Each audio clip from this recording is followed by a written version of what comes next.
আমি পশ্চিমবাংলার মুখ্যমন্ত্রী মমতা বন্দ্যোপাধ্যায়কে বলতে চাই যে পশ্চিমবাংলার অর্ধেক মানুষ এই জরুরি কাজের উপর নির্ভর করে চলে।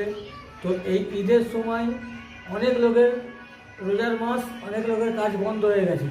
তো রোজার মাস এক তো লোকের খরচা অনেক, আবার কাজ বন্ধ হয়ে গেছে। তাই আমরা যারা বাইরে শহরে থাকি আমাদের তবু চলছে, কিন্তু যারা পশ্চিমবাংলায় আছে তারা 300-400 টাকা রোজে কাজ করে, আবার এই মাসটা কাজ বন্ধ হয়ে যায়। তো তাদের জন্য ঈদের কেনাকাটা খরচা অনেকটাই সমস্যাদায়ক। তাই আমি বলবো সকল প্রকার লোককে আপনি যখন ভাতা দিচ্ছেন, তাহলে এই যারা জরি শিল্পী আছে তাদের ঘরেও এই ঈদের সময় 5,000 টাকা করে ভাতা দেওয়া হোক। জরিওয়ালাদের প্রতিটি পার্বণ, যেমন ঈদ আছে, বকরা ঈদ আছে, শবে বরাত আছে, মহরম আছে, এই 4টি পার্বণে 5,000 টাকা করে যদি জরিওয়ালাদের ভাতা দেওয়া যায় তো জরিওয়ালারা অনেকটা উপকৃত হবে।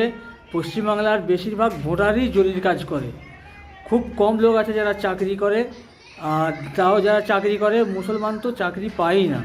তাই বলবো মুসলমানরা 80 থেকে 90% এই জরির কাজের উপর নির্ভর।